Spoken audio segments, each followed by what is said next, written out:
Yes, hello, one and all. You're watching the Monday Night Live show. I mean, get used to this. MNL, Monday Night Live, call it what you want, because for the next 55,000 Mondays, that's what we proposed at least, that we're going to be doing a live show with the familiar faces, Nikhil Popar and, of course, Akshay Kumar Swami, and me, Avnish Hegde, your host for this one. Now, there's a lot happened in the last week, and this is where we use this opportunity, this platform, to discuss everything that you guys want to talk about, especially the game that we love, the gentleman's game. There's Ashes, West Indies versus India. The MLC was quite ridiculous yesterday with Nicholas Pooran playing one of the best ever knocks. I don't know if it counts in his T20 records, but we'll talk to the boys and much more. But first, we have to start with the breaking news, because a former player has returned to India and he's captaining. I mean, what's going on just with Bumrah? But before I get into the squads and all of that, Nikhil Popat, how are you this evening? Pretty good. One league's ended, one league is begun, and as long as we have cricket, I'm all fine.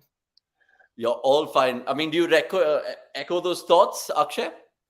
Definitely. T20 is sort of become a staple diet now. It's a lot more easier to consume more of it. So always the more the merrier. That's for sure. Absolutely. Let's get on with that big breaking news, like I indicated, with that squad depiction, because it'll tell you a lot. Now, understandably, India, of course, playing 80-20s in August, 5 against the West Indies and then 3 against Ireland. Now, these are the names for the Ireland T20 series. Do not rub your eyes. Bumrah is back. He's captaining, and there's a huge brigade of youngsters, should I put it that way. Gaikwad, Jaiswal, the IPL household names you like. Tilak Verma, good to see him. Not to forget Jitesh Sharma, who we spoke to at cricket.com. Sanju Samson remains. But look at the right side and the bowlers. I mean, that's exciting by itself. People who were first part of that Dravid Rohit era, people like Avesh Khan, Ravi Vishnu, they're brought back from the wilderness. And of course, people like Shivam Dubey, Washington Sundar, Shahbaz Ahmed, who've always kind of done well in bits and bobs in terms of the IPL. I'll start with Nikhil here. I mean, what is your takeaway from this particular series, which is going to ensue in about a fortnight or so? Are you happy with the squad selection? Yeah. I'm almost in my mind, Jaya Bachchan from Kabhi Khushi Kabhi Gham, waiting with that thali to welcome Jasprit Bumrah back. The moment he lands, he's put his front foot. I'll take a couple of no balls here. It's okay. It's fine. But so glad to see him. We also seen his video where he's starting to bowl looking good. So hopefully no mockers there.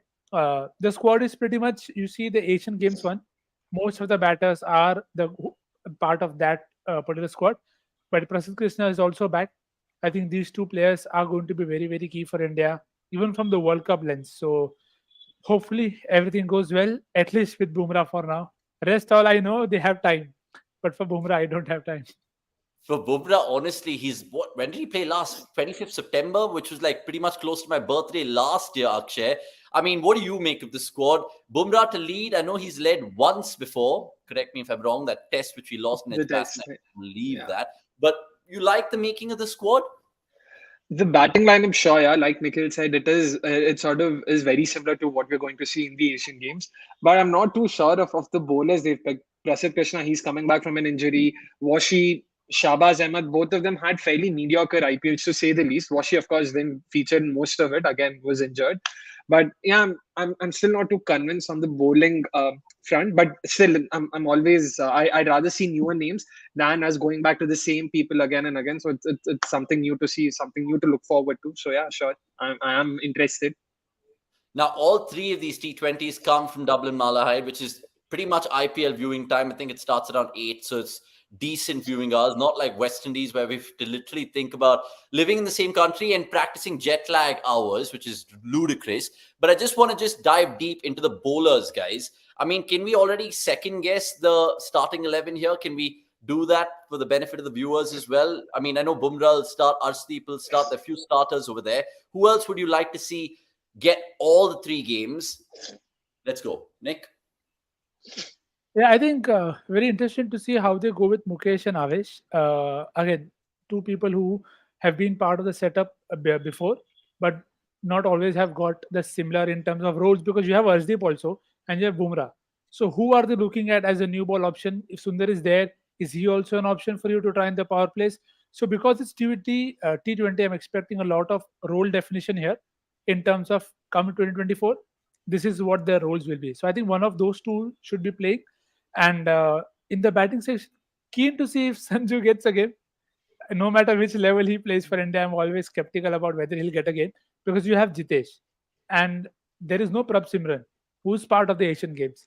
So maybe that's a signal that Sanju's tried here and then maybe Jitesh there and Prab Simran as a backup. So, but again, it's a far better place to be in. So, in terms of opportunities, so I think the batting almost auto picks itself. It will be in the bowling that they'll have to pick and choose that whether they go with Bishnoi, Sundar both, or they want three seamers and one spinner because it's in Ireland. You'll have to mix and match and see how the conditions are. I mean, Akshay, if you're a Bishnoi or Avesh Khan, literally you've not been playing cricket for India for a while. Suddenly you've been brought back to the series. Is it purely because it's a series which doesn't matter, to be honest? I mean, that definitely would play a role for sure.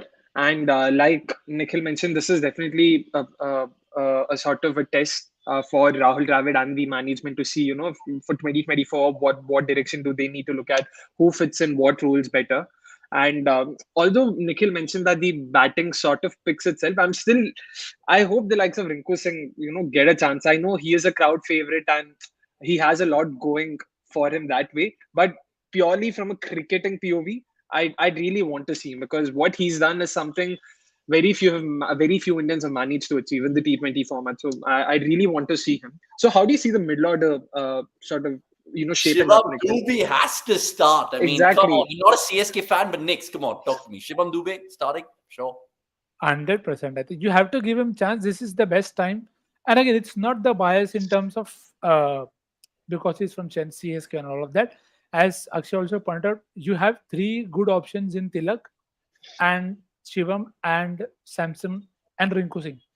Now, these can make a very good middle order. But again, as I said, we need to see who they are looking at as option. That you will assume that Jaiswal and Gaikwad up top, and then you have these four lined up, which is why I said it kind of auto picks itself, and Jitesh is the one who then stands out. So, very keen to see how they are used because we've seen Rinku being used to hit pace. Shivam can hit spin. He's coming down to wicket hitting spinners. We just saw that very, very recently. So, and Tilak Verma. I think Tilak Verma is going to be a very, very key player for India because he's somebody who can take on both spin and pace. There is room for improvement, but I think if he can get consistent in that middle order role, then it will help India a lot because we also have Rajat Patidar who's not part of this. But if he gets into the mix, then you have a good mix of righties and lefties to just throw in there and have fun with it. And have fun indeed, because if you look at it, I mean, I'm not really rubbing my eyes again. You look at the amount of left-handers, right, which really excites me. Jaiswal, Tilak Verma, Rinku Singh as well over there. So it's a perfect balance. But what my next question to you, Akshay, is, I remember the Island series the last time we went there, right? They opened with Deepak Hooda. He got 100, and then, of course, he got a longer rope, all of that. But now, surely they have to fix positions. Like, if they want to build Rinku as a future finisher, bat him at 5-6, don't get tempted to throw him up the order, right? Surely that's the modus operandi. But I'd rather have him, down the order. That's where he's shown that he has the goods to deliver. I wouldn't want to simply, chop and change into all of that. And just to add to what Nikhil said, Dube and Rinku batting together, one a proper spin hitter, the other a proper pace hitter. It'll be, that's box office for sure. It is box office. Guys, by the way, we'll be doing watch-alongs for all of those Island T20s. So, of course, subscribe if you guys are new. Press the bell icon. And not to forget, the watch-alongs start next week, I think, with the West Indies series as well. So we'll be having a lot of fun on cricket.com. And just a reminder, from August, we've charted out a sexy content plan for you guys because every day you guys are going to get something unique, different. Mondays, of course, will be the live show. And then Tuesdays, there's different stuff, classics. Gurkita does his show on Thursday. And there's plenty of stuff always on the weekend. But this is your hub to get, of course, talking to us. And we'll take all your comments in the end of the show. So keep them coming. Really appreciate all the comments right now. Santosh Urupa, Sagar Chandra, Sagar Dalwani, all the usual favorites that we love. And Vasant Narayan, who had his presence felt first. Right, so let's talk about West Indies versus India, because I can't believe we lost to a side who are ranked 14th or whatever they're ranked. And what, we played 12 bilateral ODIs since 2006. It's the last time they won. Will it be unlucky 13 for India on Tuesday, Knicks? Because if they don't get it right, it'll be some egg on their face to remove and peel off?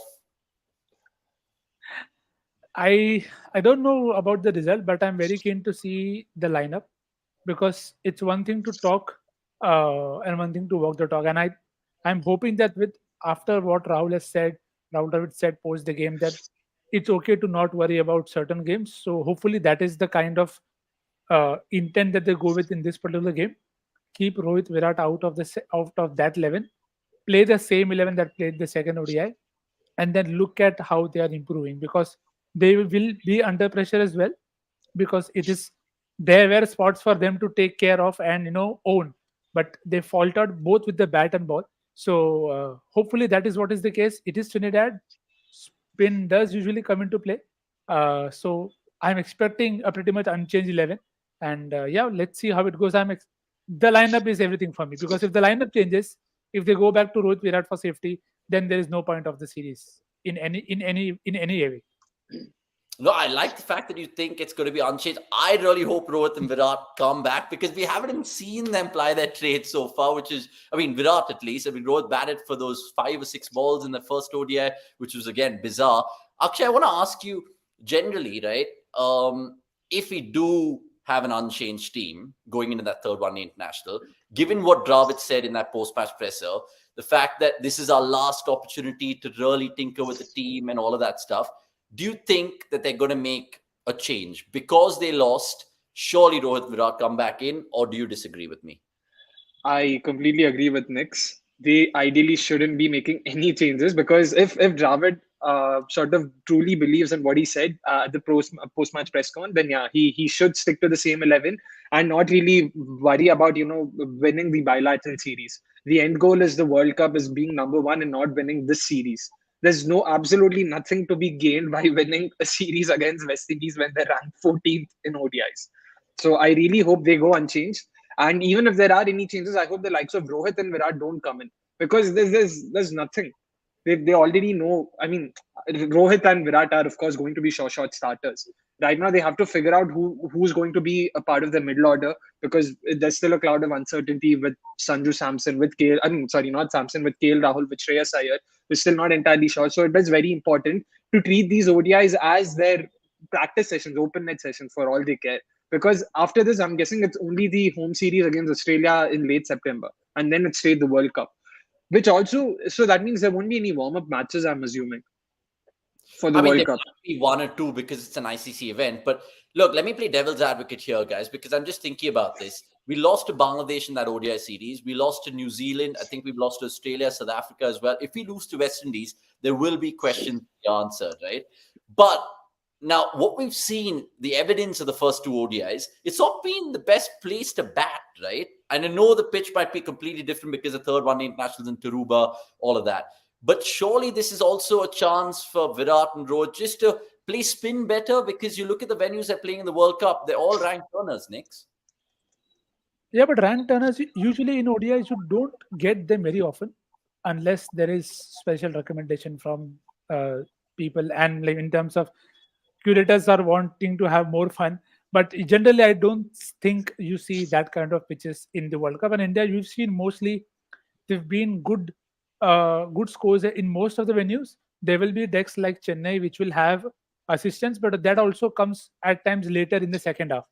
But there could also be dew, so that could actually nullify that threat as well. So, as you rightly said, I wouldn't have minded. See, my only thing is whatever you do, they had to do it in all 3 games.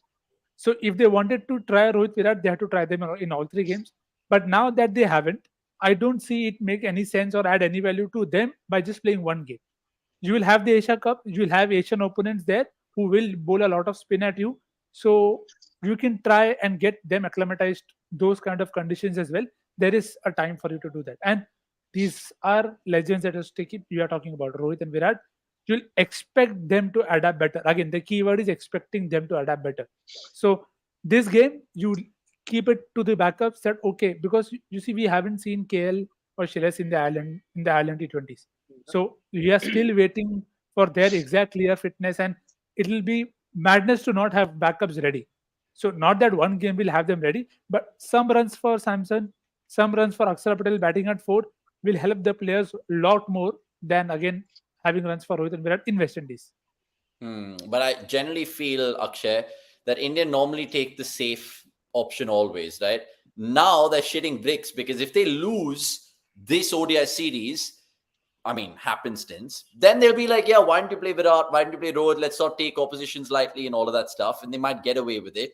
Do you think because they might be concerned it's a series decider, throw in the big boys, get the victory, and then we'll build towards the World Cup? Do you think the thinking will be like that? Or do you think they'll be like, you know what? We've stuck to our guns. We'll stick to them. I mean, that is definitely one school of thought. If you look at the previous management, like the likes of Ravi Shastri, that's how they thought. They really focused on winning these bilateral series. Like that's how they sort of prioritize their, objectives. But at least again, I'm just going by what Rahul Dravid said at the end of the previous game. If that is true, if he does stick by his words, then I don't see them making those changes. And also, to be honest, again, this is my personal opinion. I wouldn't really hold the sword to them, even if they end up losing the series, because, like I said before, the objective isn't to win a series in West Indies. The objective, the end goal, is to win the World Cup, and for that, they need to ensure these players have some game time, have some runs under their belt. And the only way they can do that is by resting the likes of Rohit and Virat, who are legends, not just in their own right. Like they're not disputable or arguable legends. They are legends. That's it. Period. They are expected to do. Again, the operative word is expected, like Nikhil said. But yeah, they are expected to do. So you would want the likes of Sanju Samson to get some runs. And again, last game also, the way he got out to a ripper that just turned square, and that really squared him up. He is supposed to be, like, according to me, is probably the only proficient spin hitter right now in the middle order. I can't think of anyone else unless Akshat Patel at number 4 really comes good. So yeah, I really am. I have a lot of hopes from Samson. Yeah, I mean, we all do. I mean, I'm not just saying that as a South Indian or a secret RR fan, but Sanju Samson, please come to the party because you already have. Now, Nix, I'll just finish up this chat by asking you two things, right? Sometimes it gives me really nervous watchings, if that's a thing, when I see India and how they approach the T20 World Cup, where they use, I think, the Asia Cup it was, and that Australia series, and they didn't really play their best 11. I hope it's not the case for the ODI World Cup because they have, like, I think 8 to 9 games before the World Cup, plus, of course, a couple of friendlies. When will we start seeing the best 11 that India can dish out of the World Cup? I know that there's Pant and Shreyas Iyer and KL Rahul all waiting in the wings and injured, but still, surely they have to be planning ahead, thinking all the time, right? Yeah, I'm sure they are, and I'm going to assume that Asia Cup is the time that we start to see the best 11 play every game, because you have to give them, as you rightly said, enough game time together in the key roles that they are going to play in the World Cup. So come the Asia Cup, after that, I'm not expecting more than a 1 or a 2 change every ODI, because then it has to be about this game, done, position changing, one player goes or one player comes in. It has to be conditional, but the core of 7 to 8 players, even 9 players, has to remain the same, because you don't want to end up how you have in the recent few ICC events. So hopefully that does feel like the plan from the management point of view as well. But if we don't have, Sorry about that. No, if you don't see it happening Asia Cup, then there is a problem. Look, I mean, it just leads into that segment that we're going to talk about the Ashes next, because Akshay has given it away. Nix gave it away just before we were shooting, because the Ashes has resumed. And I think if you guys are joining us late, or you're watching this sometime later in the week, apologies for that, because look, cricket fever is there, Ashes fever. It's the last day, Broad's last day. It's bubbling up nicely. And we'll talk about that right now. I think in one of the previous Slip Cotton shows, which I did with Akash and Anirudh, one of the thumbnails said Australia reign supreme, rain being, of course, the pun over there. Today, again, it's the English weather biting these Baz ballers in the ass. I mean, sorry for the explicits, but true. Akshay? I mean, yeah, you can say that, but we'd probably discuss this even at the end of the second India West Indies test, where you can't control rain. At the end of the day, they can only plan for what's in their control, and they've done that. Like, to be honest, had rain not intervened, probably Australia could have also won sooner. That's also one way of looking at it. But England have played the way they do, and it is exciting. It is entertaining. As much as I despise each of their cricketers, I've loved what I've seen of English Test cricket off late. So yeah, I'm fine with it. I don't care about rain and all of that.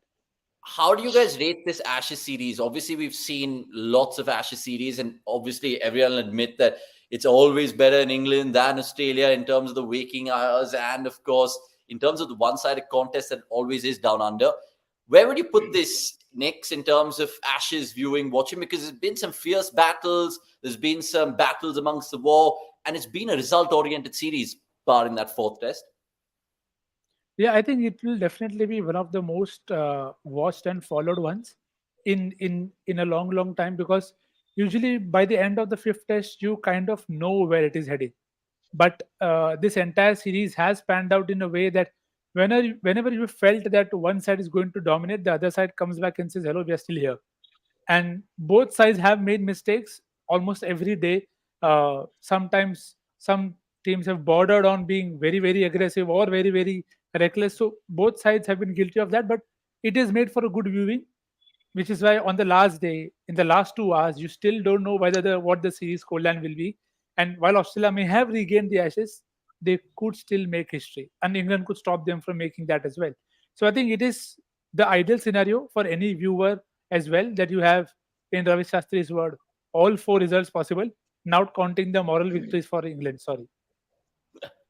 I mean, imagine if literally there was no rain, Akshay, in Old Trafford. It would have been 2-2 right now with 6 wickets and 120 runs, the final session of the series. You can't ask for a better Ashes. So let's play it in terms of both ways, because we're doing this with the match still going on. Say Australia actually miraculously chased us down and send a statement, 3-1. First time winning it since 22 years and all of that fluff. How much is it a dent in the Bazball, Ben, Brendan think tank confidence? Is it them just being almost like the wind being sucked out of a balloon? That could be the case. And also, again, it doesn't seem that big a miracle now. What they just need 116 more runs. That's very much possible. Marsh is also in the crease, at the crease. And yeah, coming back to what you were saying, if McCullum is really as cool-headed as he's portrayed himself, then I don't think they'll be too bothered about this result, because they know they've played the way they do and they've actually come quite close. It's not like, it was one-sided. Of course, 3-1 seems a bit one-sided, but they've been in winning situations in each of those three games. If assuming this is they do end up losing this, they've been in winning position in each of those games. So I wouldn't really sort of go too deep into it. But then yeah, it's a big if McCullum is really as cool-headed, and same is the case with Stokes, because both of them have sort of they've come up with this perception that they're not too bothered about results. They're here only to entertain the crowds. Brooke himself said at the end of the fourth test as well. If that really is the case, then yeah, I don't see any reason to worry, to be honest. On the contrary, Nix, I mean, they've been, of course, playing baseball since a while right now. It's almost like a coping mechanism, because they don't have the batters to just, play old school cricket, which is kind of chalk and cheese to what Australia do. Is there a right and a wrong way to play test cricket, having seen all these 5 tests? What more would you expect from England? And what is your cup of tea, just generally as a fan? Do you like how Australia are playing slow, sedate cricket, or do you like the fact that England are actually entertainers? See, I think it's a very thin line to cross, that you want to bat a certain way, because credit to England that they've at least made it interesting to watch. So you have to give it to them, that people are tuning in. They want to see whether they want them to succeed or whether they want them to fail. At least people are watching that. Now, the only bit with this baseball and the hype is, you get the understanding that okay, you picked up 11 that will want to be aggressive and play for win. The only problem to that is also this off-field noise that they keep making about this, about the cult that is being built, that nothing else matters, but it does. Say, for example, the review that Ben Stokes took today of the drop catch of Steve Smith. There Yeah. is no way on Earth or on Mars that Stokes did not know that he dropped it. But he still ended up in reviewing, and then he says, why should not it be an umpire's review? But the umpire was sure. I mean, so you can't get away with everything. You saw the ball change happening, and now had the same thing being done in favor of Australia, you would have already seen a lot of newspapers being burnt and essays being written, and everything being done already by the English media. So of course that is not something that they have to care to. But the point is, when you have a Zach Crowley coming out after the first test and telling that we'll be 150 runs, then you are pushing it. You're pushing it in terms of how the people look at it. It is good that you are able to play aggressively. You scored more runs than Cook and Strauss have. Home assist is great. Let the bat do the talking. It is great way, but there are things that we've already seen from this series that Josh Hazelwood slipped out, like by saying that it's okay, we don't mind baseball, we don't have to bowl that much. So there are side effects of it, that you are batting so quickly that your bowlers are not getting enough rest. And mind you, this is working on flat decks. You will not always get roads. And I don't know how many will agree or disagree, but there is some switch somewhere which goes up which brings the sun out when they bat and the clouds in when they bowl. Because yesterday itself, Anderson Broad are batting, it is bright sunshine. He gets a great guard of honor. Less than half an hour later, you see clouds being built up and suddenly it's swinging. So, see, they also won 4 tosses, mind you. It's not something that you can say that luck did not go our way. Yes, the rain did not help, but you also got the better of it. So, there are a lot of factors, as Akshay rightly said. In every game, they were in a situation where they could take it home, but they did not. Be it a drop catch, be it the selection, be it declaring early. I still feel if your best batter is on 114, Oh shit! Smith oh, goes. that's Smith Well, goes. there's another one. There's another Yep. one. I can't believe these guys have got their secret TVs on. But look, you guys must be following the Ashes. But some really good points that Nix has mentioned. And now that I think of it, if Australia actually, if they pull out a draw, if it rains again, or if they chase it down and it's 3-1 or 2-1 to them, they actually deserve it, Akshay. Because the tosses, like he mentioned, the weather, which is literally like a switch, a light switch, and you see how England have just been stupid. I'm sorry to say, but they've been stupid. 393 for 8 in the first test. No reason to declare. I know that, oh yeah, we can get a couple of wickets at the end of day one. It backfired. It backfired badly for them. So will this be a reality check for baseball, or do you think, no, they'll just bat it off and be like, it's fine. You know what? We could have won that series and they're not going to be perturbed by it too much. I mean, I don't want to be too harsh on baseball, and at the same time, I don't want to give too much credit to Australia. So I'll just say Australia were the lesser stupid of the two. Make no mistake, it's not like Australia were tactically astute, they were making the best of decisions. They themselves were fairly mediocre to say the least. But yeah, England have tried to be a bit too cheeky, a bit too fancy for their own liking. Like you mentioned, one was the entire declaration that they did, the premature declaration, if I may say that. That was completely unnecessary, and there were several such moments, to be honest, across every test. And but yeah, like I said, I wouldn't really criticize baseball too much. There's one point to make about what Nikhil said. When it came to baseball, and it's worked on roads, which is why I'm really waiting for next year's tour of India when they are here in India. The first game is in Vizag. Sorry, the second game is in Vizag, which is our Rawalpindi, to be honest. Fairly flat, आराम से run बन सकते हैं. That'll be interesting to see. I really want to see how they go about it. If the likes of Bumrah, Siraj are, bowling at full tilt, I really want to see how English batters take them on. That'll be gripping. Jan 2024 it is, that England tour of India. And like Akshay pointed out, some absolute belter venues, even though it's not the big centers of Test cricket. So just before we finish up this Ashes chat, and God bless whichever team wins, because it's coming up to a brilliant crescendo, and you'll have all the coverage on cricket.com, the stats, and all you geeks out there can go and follow all the boys and the writers on our website. But we have to have a Stuart Broad Appreciation Club moment right now. What have you liked? What have you disliked? I mean, talk to me generally, holistically about his career, how you'll remember him in 10, 15 years' time from right now. Nix, we'll start with you here. Is he one of the best fast bowlers Test history's ever seen? We've seen Ambrose, McGrath, Donald, Pollock. Would you put him in that packet? See, one of the modern greats for sure. I don't think there is a doubt there. You don't last to take 600 wickets in any which ways. So definitely one of the greats. And there are some characters that the game needs. Broad has always been that. Like you saw it from the moment that Bairstow was rightly given out.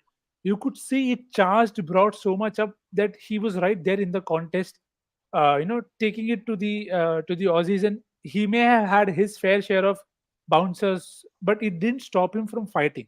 So he's a proper competitor in terms of just sums up his whole career as well. That when he started, you saw him as a guy who could hit length and take batters out, and Oh then suddenly shit! there was a time, and that's That's another Another wicket. one. So yeah, yeah, Another Masters. one. yeah. Yep. Moeen 4 wickets to My go. word, what's 110 happening? runs Oh, to win. I think Indian Yep. team will be surprised now. Oval off spinner is Yeah. taking wickets. And Bairstow is actually catching a few as well, which is Yeah. insane. Yep. So they This came to was the like party a bit too late. Came Yeah, to the go on, party a Max. bit too late. true. Yeah. So I Yeah, think sorry, with Mix. Broad, it is how we see that he had a time where he could not take as many wickets, so he changed his kind of modus operandi to then start bowling a lot more fuller, and it instantly took him to a different level. That the second wing that he got a lot of wickets, and you could potentially see the round the wicket angle every time Broad came in. You knew this is what the plan is. So credit to him to be able to find a way to evolve, because we've seen a lot of pacers. We call them okay, good in these conditions. He may not have had the success away as much as he would have liked to, but whenever he played, you always wanted and you always knew he could do something crazy. I mean, he's still the only guy to take a test hat trick against India. Uh, and we all remember how that panned out very, very sadly. It was like yesterday only on this day. So, one of the most, uh, there are few guys who can take wickets in clumps. He was one of the best at doing that in the recent times, in the recent few years that you can say, be it his 8 for 15 or 5 for 5 in South Africa. You can remember plenty of such spells. And before that, he could also bat a lot. So, of course, Pakistan remember the 169 that he scored. So, I think he brought a lot of joy to this format of the game. A proper character, of course, will miss the celeb appeals, will not miss his words, will definitely not miss his standing there after regime to sleep, because I think that he will remain a caretaker of spirit of cricket whenever he gets to the commentary. But overall, kudos to him. Lovely guy to watch. Absolutely. I echo those thoughts fully. And Akshay, I'll come to you about Stuart Broad because he mentioned the 8 for 15 there, which happened in 2015. And I was watching the Sky Sports documentary earlier this evening with the rain break. In Nasser Hussain was asking Stuart Broad, I think that was a series he started bowling exceptionally well to left-handers. Before that series, he was averaging about 37. And then he went around, like Nick said, and worked out angles. And he's one of those Ashwin kind of characters, right? Always try to better themselves, always try to be ahead of the game, which is brilliant. And he's theatrical. The second point is I was also hearing what a lot of journalists had to say about Stuart Broad, not just because they're sentimental right now with his announcement, but the fact that he's been able to walk the talk more than any other English cricketer in this Ashes. Prior to these 5 tests, a lot of talk about Bazball, welcoming, of course, Australia. And Broad literally said certain things like, there will be dark arts, there will be banter. And he did all those things. And at the end of the day, the numbers don't lie. He's had a sensational series, albeit his last. True, that's very true. I respect the cricketer immensely, not the person so much. And like Nikhil mentioned, a character of the highest order for sure. But I mean, more than anything, again, another point that sort of Nikhil mentioned, since he covered most points, I have to just sort of quote Nikhil here. Like his ability to take wickets quickly in a cluster, just having spells of taking 3, 4, 5 wickets. If I'm not, I mean, since I did write the listicle on him yesterday, he's taken the most fifers in a single spell for any bowler in Test history. He's done that 8 times. 5 for 5, like Nikhil mentioned, 8 for 15, of course. Like, first of all, the figures 8 for 15 by themselves are ridiculous. Just to have figures of 8 for 15, to be able to do that in a single spell, that's just mind-boggling. So yeah, I mean, he definitely was a character. And to be honest, my earliest recollection of him wasn't even the sixes. It was him and Bopara winning the game for England versus India, the ODI. I remember crying to sleep that night because the game was done and dusted. 114 for 7, chasing 213. Ah, come on, that's definitely game in our pocket. But yeah, that's my earliest memory, and that definitely showed what sort of a fighter he was, both with the bat and the ball. Unfortunately, Johnson took away his ability to bat, so to say. But definitely, he Varun was too. always a character. Varun too, Varun to be Aaron, honest. Varun too. Varun Aaron Yeah. indeed. I love the Of course, mix of course, and of talk about course. the same person. For sure. I I mean, completely miss that. Yeah.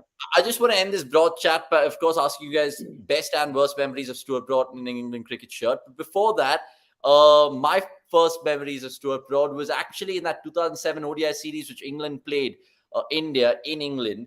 The one that you guys remember well with Uthappa, of course, drawing the series Oh yeah. 3-3 for England, of course, winning it 4-3.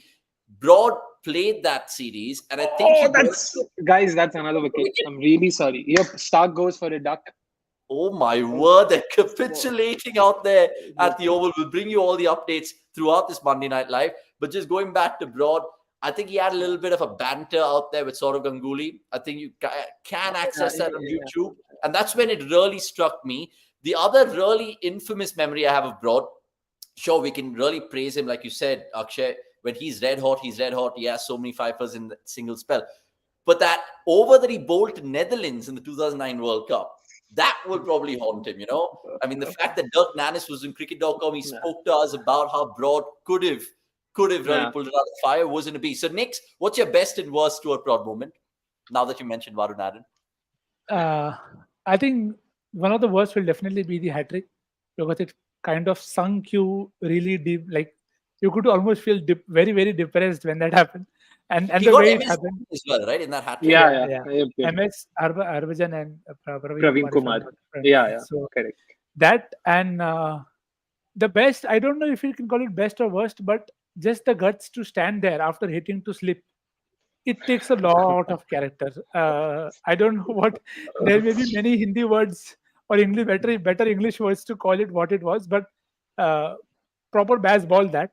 To just nick to first slip and just stand there waiting for the umpire to give you out. And Alimdar also, maybe, I don't know why, maybe he had him in his team then, did not give him out. And but on that, because he went on to confess all these years later, saying if that happens to him again, obviously he's now retired, but if it did, he wouldn't walk, because he was just like, I was never going to walk at any point in time. And I was just like, how do you not walk, especially when Clark's in your face saying, I can't believe you're not walking, man. I can't believe you're not walking. Akshay, I mean, any crazy memories for you from Stuart Broad, apart from UV and Varun Aaron? Yeah, I mean, nothing really. Just the fact that he was supposed to play IPL 2011 but backed out. Yeah, nothing else. No memories per se. Yeah, he was a part of the Punjab squad then. For some reason, decided not to come in. That's he should have actually had some sort of IPL gig like Flintoff and Peterson. By the way, a good old friend, Gurkirat, is saying he was also out of the only 4 players who has 2 test hat-tricks. So thank you for that stat, Gurkirat. And of course, all you guys pouring your thoughts in, we will take your comments. I promise you. Sagar, Arunav Datta, who's a new face, I'm guessing. Santosh Urupa saying 7 down. Yep, we're going to definitely tune into the Ashes after this Monday Night Live. Quickly then, Stuart Broad following his father's footsteps, match referee, or do you think he'll be a commentator or coach? Nick's prediction time. I think he would have already had a few, not few, probably 100 signings for podcasts, commentary, and all of that. I don't think if he's a referee, I want a ear and a mic in his hand, even if he is the referee, because that's how you get the best out of him, and he'll not stop. So it will be very odd for an ICC official to find an ICC official. So I'll rather take him as a commentator and hear him have good banter. I mean, if he is a referee, Akshay, I mean, I don't know. Chris Broad, Ranjan Madhugale, Javagal Srinath, they have like some bad things that people can play over and over again. Imagine he becomes match referee and then they keep playing that clip of Stuart Broad edging to Clark and not walking. What kind of match referee is that? But jokes apart, where do you see him kind of culminate his second innings of his life? I mean, I'm willing to wager a bet that he'll definitely go into commentary. He is that sort of person. He loves just talking. So yeah, he definitely would make for a great commentator. Yeah, indeed. Like all the other English cricketers have taken to the com box. I think Stuart Broad will as well. By the way, just to finish, he's won a T20 World Cup, right, in 2010? Or is that just my mind speaking? He did. He was a part of it. Yeah, something he has that Jimmy Anderson doesn't. But Stuart Broad, thank you so much for the memories. You've been brilliant. Even as Indian cricket fans, we've loved you, not just because of your Raj, but because of all the other things you've caused in terms of pain to Warner, etc., etc., etc. Right, let's move on to, of course, best of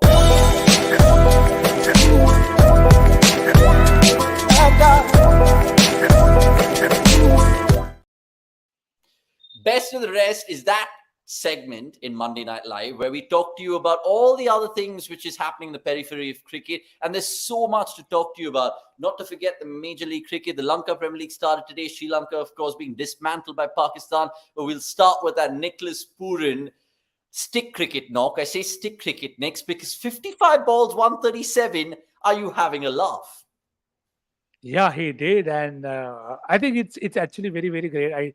Um, one of the one of the few early guys who have followed from his T10 days, that you always feel that this is the potential with Nicholas Pooran, that he can be the guy who can hit 16 ball 40s and change the game very quickly.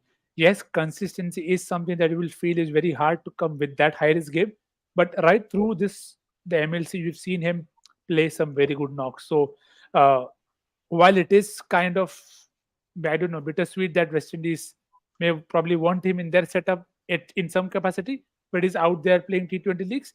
But hopefully they can probably find a balance going ahead, that Nicholas Pooran is somebody who will win a lot of sides, a lot of games.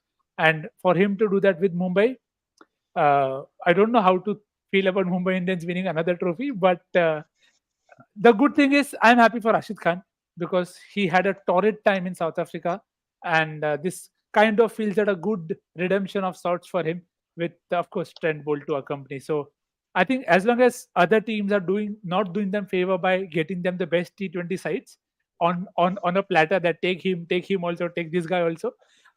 Good win for Mumbai, and hopefully Nicholas Puran can build from here because the world really needs to see a lot more of Nicky P. Yeah, there's so much potential, and that's what excites fans across the world. I don't like Nicholas Pooran that much because he plays for a certain LSG. If you guys know, you know. Now, I want to talk to you guys more about the MLC. And Akshay, I'll come to you here because let me set some context to the people who are just joining us. It was Seattle Orcas taking on the MI New York franchise in the final, which has been a truly gripping tournament. I say that as I lie because I haven't watched many games of this MLC, but I'm sure it was a fascinating watch for people, especially locally in the US, to have some sort of cricket being played. But my question to you is now, what has it done for world cricket? What has it done for American cricket? I know everything is unraveling nicely for them with cricket and generally how the game's progressed in that part of the world. Is it just a shot in the arm in terms of just the perfect boost for them? Definitely. The kind of money that's flown in to have the likes of Satya Nadella and all such famous people also pouring money and investing in these franchises, that definitely does them a world of good. And also importantly, the competition, the performances, the game, it was actually on par with, say, the likes of SA20 and even much better than BBL, to be honest. Like IL20, ILT20 was expected to do something similar, but it was very lackluster, it was very mediocre. That wasn't the case with MLC, sorry, geez, so many leagues. I had to just take a pause to make sure I take the right name. A lot of interesting, players coming out of it, and importantly, a lot of American players. I mean, a lot of players of the USA team, not America per se, because Indian origin, Pakistani origin, a lot of those they got chances, and a few of them actually have the potential, to take USA cricket forward because the likes of Shaheen Jahangir, the likes of Norman Anwar, they really had some very impactful performances. And unlike Avnish, who I'm pretty sure did not watch a single game, he was being very polite by saying I did not watch many games. I happened to catch most of it, if not all. And yeah, it was great fun for sure. A lot of those USA cricketers coming up. Nostosh Kenjige for Emma, he was also another find. He was really good, very consistent, almost Jadeja-esque in that sense, very accurate, kept tight lines. He was very economical.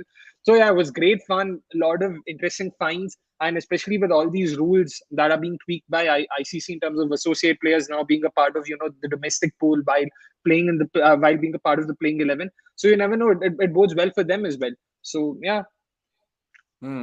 I mean, it just makes me think about all those T20 records that these guys have conjured up, right? Rashid got 3 for 9, 4 overs. Will all those count? Because we saw that in the ILT20, the fact that it's an associate league, they don't have status, Nicks.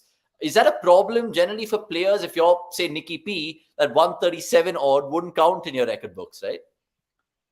Yeah, but I think as long as he's winning titles, I don't think he'll care much at this point in time. Maybe going forward, he may not. I can't speak for him, but see, I think winning titles is critical. No matter what some franchises say every year, winning titles is important. I mean, well Shuttle done. turn. All right. They made, what, 10 finals and they won 9 of them? I'm including the WPL here and, of course, the MLC, and not to forget their IPL success as well. Let's talk about that particular Sri Lanka versus Pakistan series, which was part of the WTC, and nothing to really write home about apart from Pakistan being simply clinical, if that's the right word, Akshay. Oh, definitely. South Shakil, AK, Pakistani Don Bradman, sort of, just conjuring runs after innings, and it was great to see. What was also very interesting to see is, again, I don't know, because the series by itself would be, I mean, in isolation would be too smaller sample size, but they were very aggressive, very attacking in terms of run scoring. And that was very, again, entertaining to see. And as a cricket fan, all I care about is entertainment. But I don't know if these two matches are an indication of how Pakistan in general are going to play Test cricket. Are they going the baseball way? If that's the case, again, that makes for a lot of entertaining viewing. If they again go back to say Rawalpindi, at least we know that if England scores 570 odd in a day, then Pakistan can also try and do that. That's always a good sign. Barring that, it was just a blink and miss series, to be honest. Apart from the fact that WTC points were up for grabs, there wasn't really anything else for us as neutral viewers to sort of look forward to. Next, just talking about Pakistan, then the fact that they have pocketed all the points against Sri Lanka.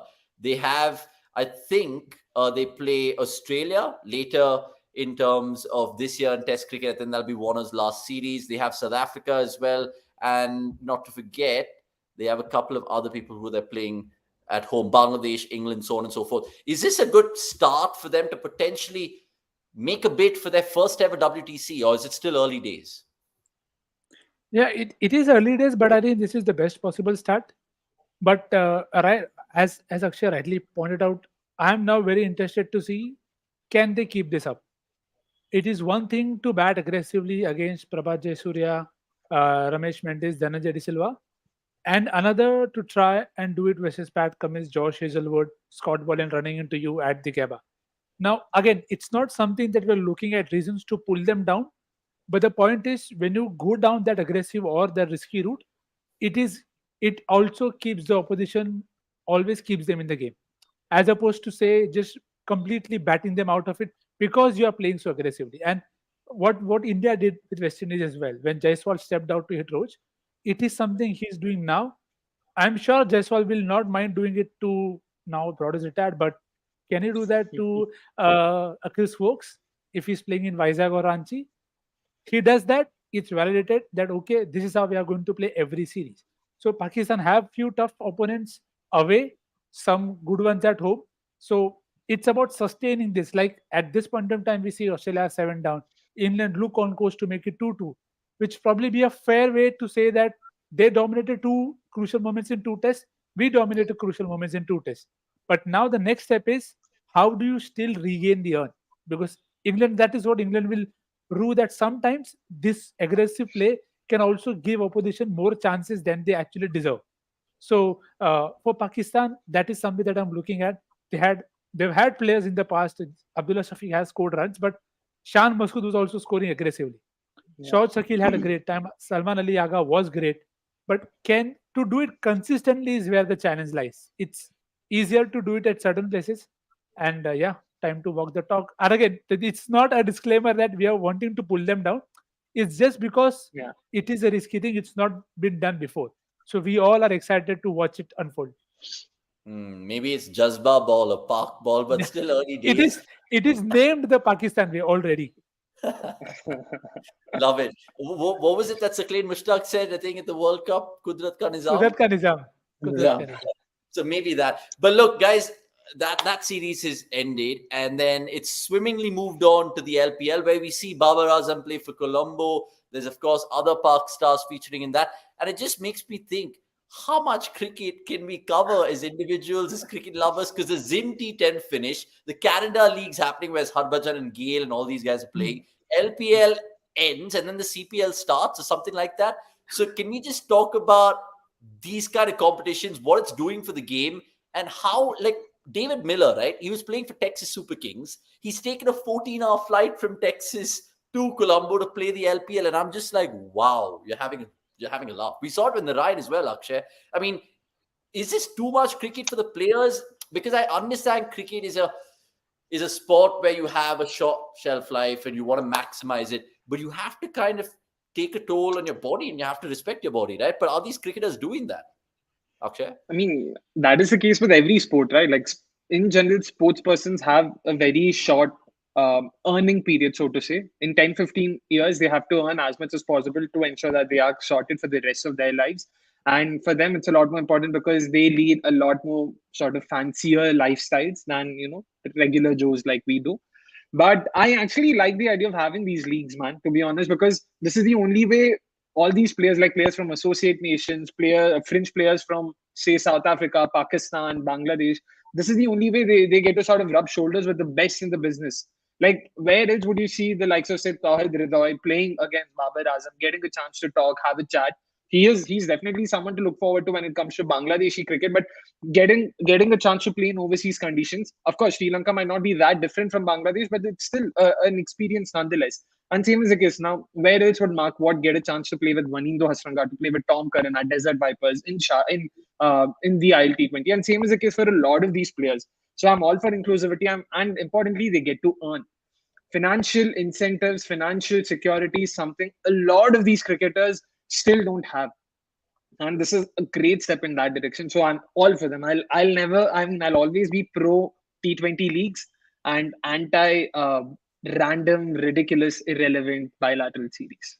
Okay. By the way, Santosh Sharpa going on to say, Avnish, you want to mention the 100? Yeah, I forgot the 100 and all of this that I was talking about. Before we go into the viewers' corner and take questions from all you guys, so keep your questions coming through. Nix, I just want to ask you, he mentioned the fact that, yeah, you need to make money. And of course, you're playing so much of franchise cricket. I understand that. But what about these other competitions like the Abu Dhabi T10 or the Zim T10, right? We've seen Robin Uthappa, we've seen Yusuf Pathan, who've retired for like a good time. Is that an opportunity for players who also retired to still make a quick buck? Yeah, it is, and it is, as Akshay said, it is how you'd want to probably imagine that. Even if you say now you know that you may not be in the national setup for whatever reasons, you still have an opportunity to go out there and have your skills used and get good amounts for it. Now, the point here that what ICC have also done is that you can have only a limited number of overseas internationals in your 11. That's a good step. And what I'd also like to see going ahead is maybe boards also giving the players options that, again, if it's my marquee player, I give you 3 leagues to play. You pick and choose, I have no problem. Because then that is how I feel you can balance both the player needs and also ensure that the player is available for you when you're playing marquee series. So, like for example, if I'm reading it right, Rashid Khan has backed out of the 100, which Yeah, is he a has. dent for the 100. But you have to understand that Rashid has won 2 titles already in this year. So he will obviously, And and that, lost as you three. said, and lost. So that's, see, as you said, you have to take care of your body. So I think players will start to take that call, and unfortunately or fortunately, it will be the ILT20 or maybe a T10 somewhere who may suffer. The IPL may not, the BBL may not. So it will depend entirely on what kind of scheme of things the player is in and the board is in.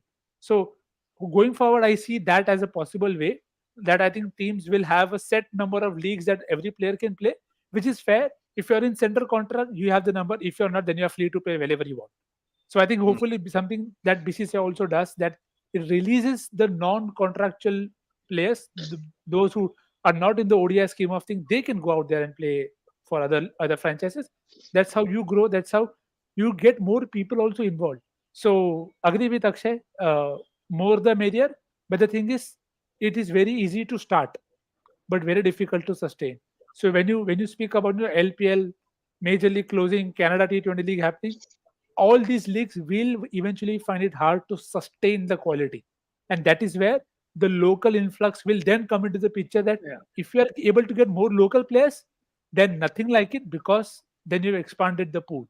So again, I'm somebody who's looking at the positive side of it. So the half full guy. No, as Definitely. always, and I think that's some points to consider because I think one of the guys in the comments also said cool down rule set by the BCCI should be stopped like BCCI did for Raidu. And I think it's completely justifiable that, as in like the comment, not what the BCCI have done, because essentially they're anyway being money hungry and power greedy and all of that. And Raidu wanted to play for TSK. He's never going to play for India again. Why not? Oh, yeah, you have to have a cool off period. I mean, the BCCI just make rules honestly according to whatever they feel, their whims and fancies. The Ashes is moving on quite steadily, but we have to move on to the final segment of course, the Monday Night Live. And it's from you guys and all the comments, of course, in the 12th man.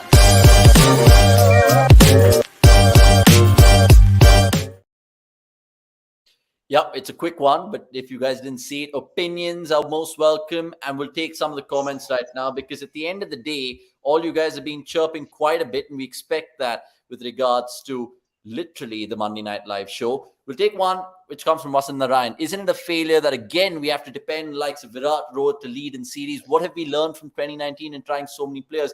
And it makes you think back to that 2019 World Cup, right? The whole who's batting in number 4, then the 3D tweet from Raidu. You guys know the story.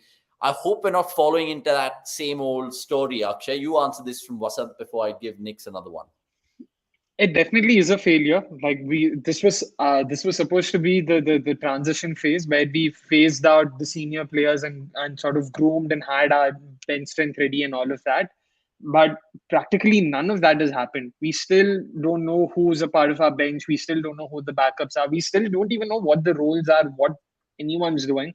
It's been proper harakiri in that sense. So, I mean, it is a failure. I don't really know how else to put it. Yeah. It is a failure. What about this from, who was it that I just peered to? Santosh Odapa, Nix. Can you answer this loaded question? And when will we see the man return? Because I just saw him in Indranagar a while ago unveiling the new SG shop. And he's a very chill guy, KL. I mean, off the record, that is. But yeah, I mean, when will we see him back in action? I wish I had access to NCA servers so that I could give you a definite answer.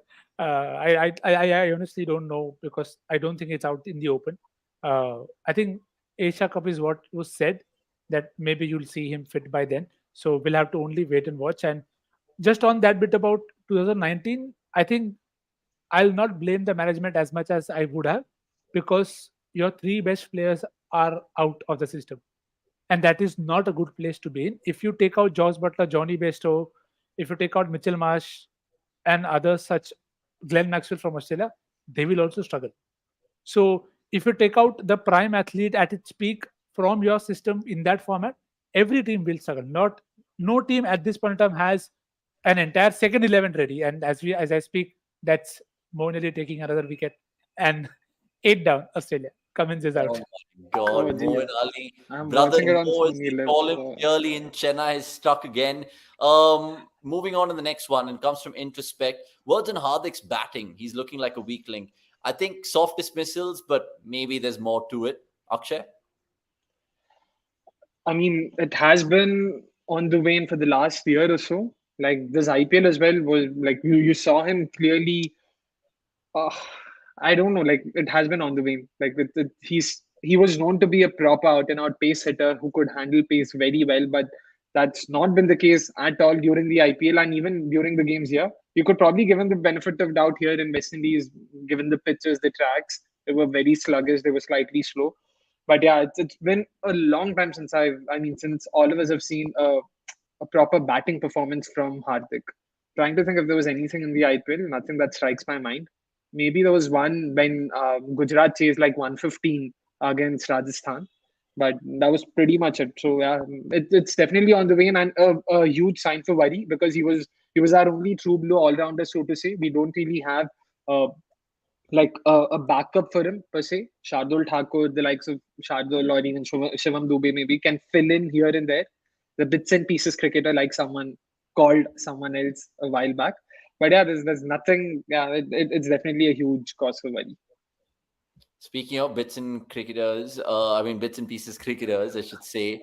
There was one which was asked by, who was it? Santosh Sharma again, saying, talking about the Park Test team, what happened to Fawad Alam? Where is he? Is he injured? He is old, भाई. Expiry date के बाहर जा चुके हैं वो कितना खिला होगे उससे. He's a Chandrapal copier, right? Yeah, or Michael Yardy copy. I mean, you can.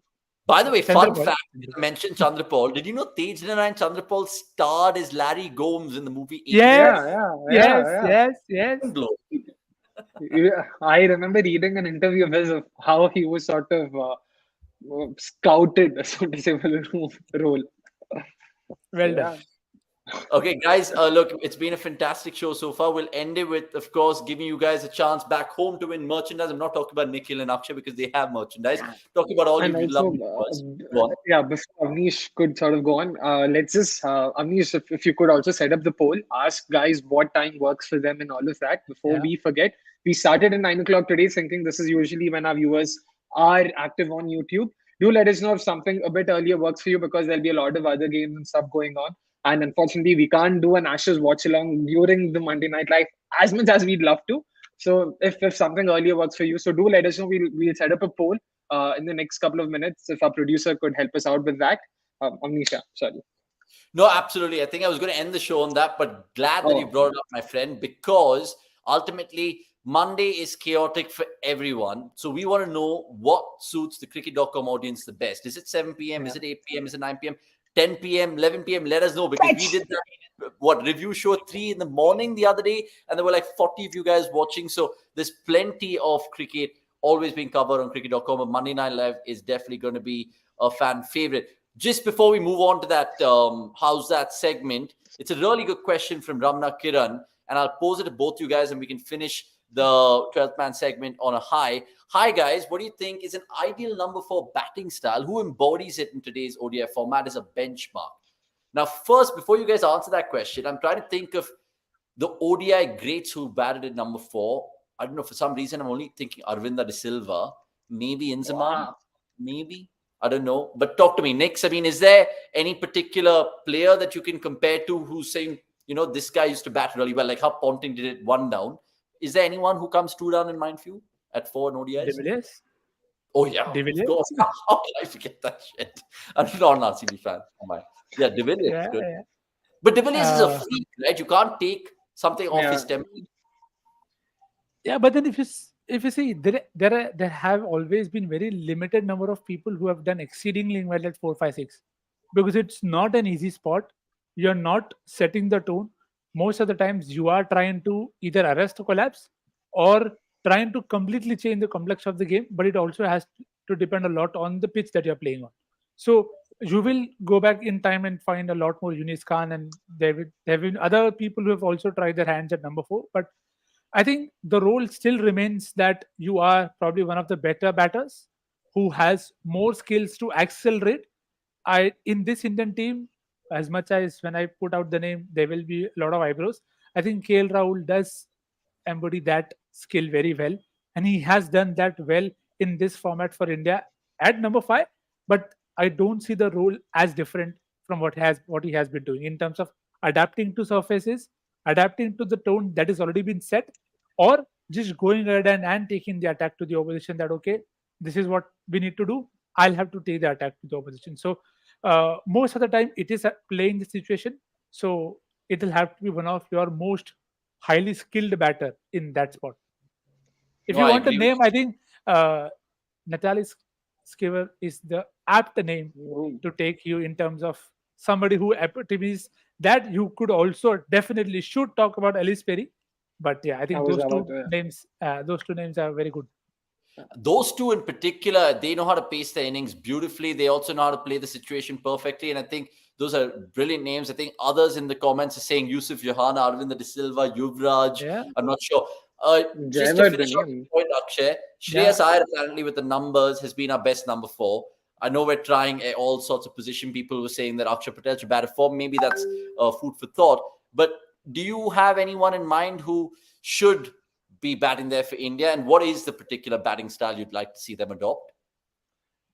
Again, there's no fixed style as such. Number Mm. 4 is someone who has to be very malleable, who knows how to shift gears, who also at the same time can play the anchor's role.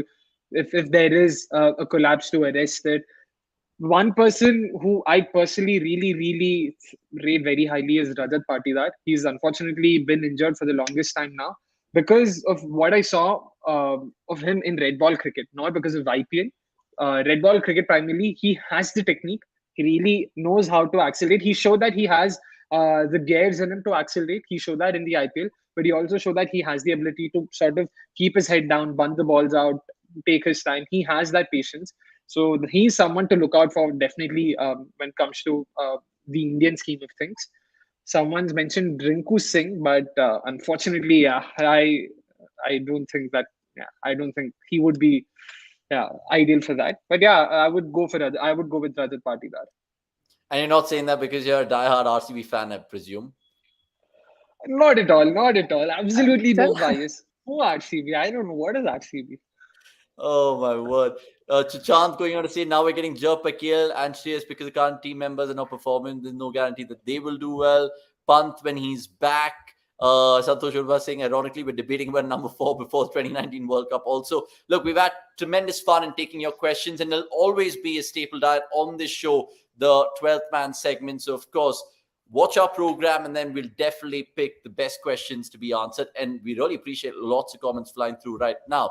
So let's end this particular Monday Night Live. We always end it with fun and games.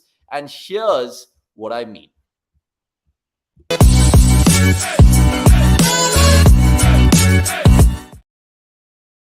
It's Howzzat. It's a simple sort of cricket saying. And Akshay Kumaraswamy has always wanted to be a fantastic quiz master, right? Like he's always enjoyed that responsibility. And today he's taken the effort to prepare a sensational graph for you guys to guess 2 particular batters in this graph, which I'll show. Now, it's simple. If you guys get it, you get it, and you guys can win merchandise like all you guys have won in the past. So here is that data piece, and Akshay will explain more in this. Akshay? Yep. So, guys, this is basically a graph that has the top 10 batters, test batters in 2023, that is. So, on the x-axis, it's strike rate, and on the y-axis, is control percentage. So, basically, all of this is unlabeled. We don't know who's who. All we want you guys to do is to identify the highlighted players. So, the 2 dots that are highlighted in blue, we want you guys to identify whose numbers are those, like who represent those dots. So, yeah. I mean, I can try to guess and second guess because honestly, I have no clue. But what that graph also tells you, Nick, is those men, at least the one on the top, he has an immaculate control percentage, but not so good a strike rate. But the other lad has a great strike rate, but a decent control percentage. I'd rather be the second guy. Do you have any idea who Akshay is alluding to? I don't know. There could be many root of many problems there. I'm not going anywhere. Interesting. Nick's in his All right. puns, man. He's too good. He's just too good.